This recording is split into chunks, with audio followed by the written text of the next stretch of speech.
prejšnjem sestanku ste si zadali 3 sklepe. Nam lahko poveste, kakšni so bili in ali se jih že uresničili?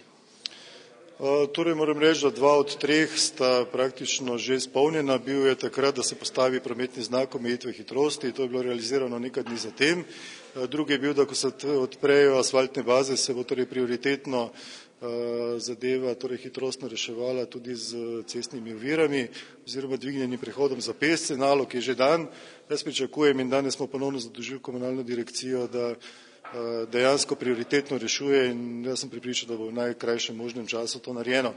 Tretja zadeva je seveda bolj obsežna. Govora je bilo o velikem krožišču, ki bi reševalo celotno prometno problematiko Pobrežja.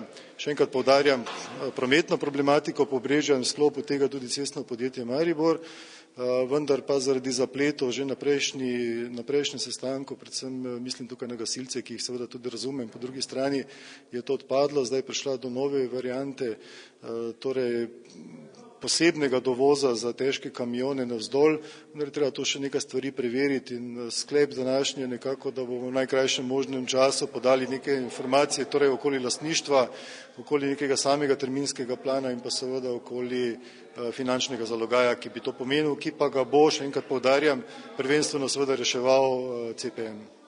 Pred mesecem dni je bilo v igri še krožišče, tam pri popreških gasilcih, danes več ne, zakaj? Krožišče, kot je bilo prvotno mišljeno, je odpadlo zaradi lastništva, torej zemljišča gasilcev, ki rabijo za poligon. Tu so gasilci striktno rekli ne in tukaj not ne bomo mogli iti. Opcija je bila tudi po drugi strani mimo nekdanjega skladišča pivovarne Laško, vendar pa bi tam bil gradbeni poseg po informacijah stroke absolutno prevelik in finančno nevzdržen. Kako komentirate predlagano rešitev urada za komunalo?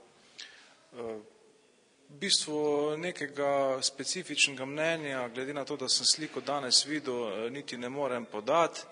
Zadeva je narisana v neke vrsti idejni zasnovi.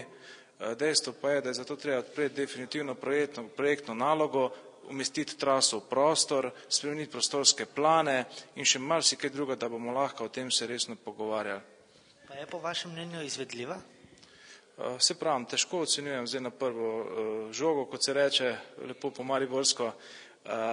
Treba je seveda videti ostale elemente. Ne? Je rešitev urada za komunalo sprejemljiva? Izjemno smo veseli, da smo v roku enega meseca pridobili idejni načrt za razrešitev dovozne ceste za težek tovorni promet na območje cestnega podjetja Maribor oziroma bivše Svile. Prisotni so soglasno potrdili oziroma akceptirali predlagano rešitev. Na kakšne težave opozarjajo šolarji?